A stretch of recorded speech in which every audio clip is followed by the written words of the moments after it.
We all want a simple life, a life where everything works, where all our relationships are peaceful, and when all our expectations are being met. Sa lahat ng yon, sa tatlong yon, which do you think is the one that we can actually control? Tama, expectations.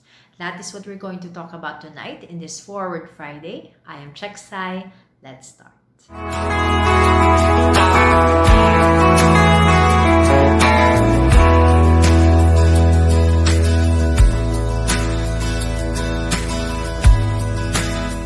Pwede lang natin makontrol is our expectations.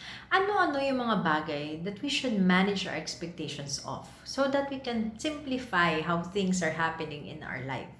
Number one is our expectation in terms of time. Timelines, deadlines, appropriate time of the day, etc.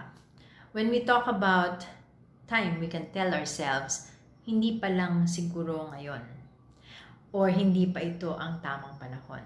When we talk to ourselves in that way or when we use those lines, we open ourselves to the possibility that it could happen as long as we keep working on it, pero hindi pa lang today. So therefore, we manage our expectation on when things are going to happen, when things must happen, and just focus on the tasks that we need to do so that things can actually happen in time. Another thing that we can manage our expectations of is our knowledge. Minsan iniisip natin things should happen because we did everything that we can or we have done everything and given everything to other people. So therefore, dapat alam na nila kung anong gagawin or alam na nila na dapat nilang gawin ng mga bagay-bagay.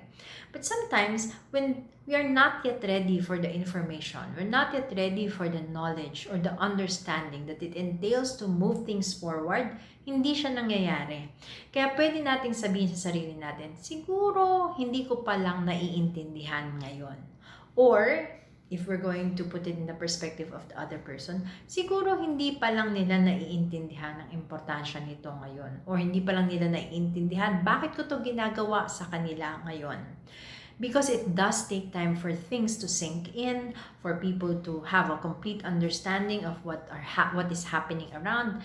And when we manage our expectation dun sa estado ng tao na yon, or even yung estado natin in terms of understanding things, we tend to manage our expectation in that line. We don't expect too much from them because maybe they're not yet ready for that information. Or we do not expect too much from ourselves because maybe meron pa tayong kailangan malaman o maintindihan o makita to move things forward.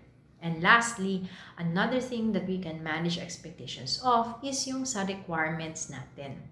Sometimes, the reason why things are complicated is because we have so many shoulds and should nots that is not happening or an expectation that is not being met. Like, kailangan yung tao na mamahalin ko ay ganito. Dapat yung mga tao I'm working with is ganito. Dapat ako ay ganito.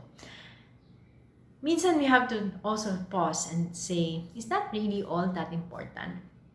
Kapag hindi ba niya nakikip tidy yung kwarto o hindi niya nalalagay ang basura niya nasushoot sa basurahan or hindi siya malambing o hindi ko na hindi ganito yung boss, hindi appreciative ang boss ko or hindi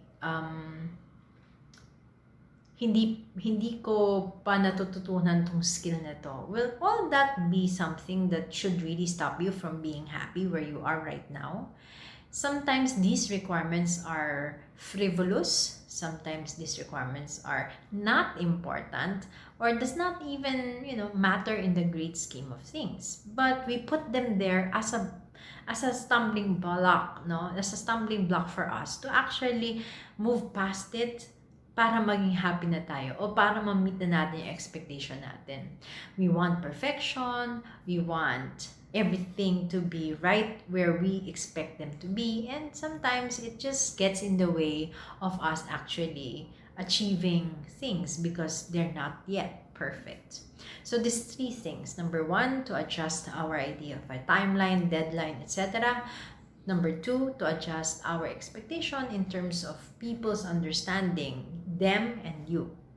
And for them and for you. And number three is to adjust our requirements. Minsan, our requirements are frivolous. Sometimes they do not really matter in the whole scheme of things, but yet we put them there as if you're sabotaging either relationships or our own happiness just because of those frivolous requirements that we put in place.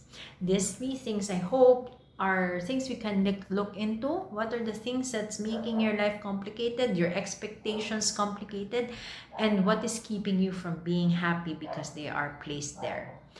That is our Forward Friday for this week.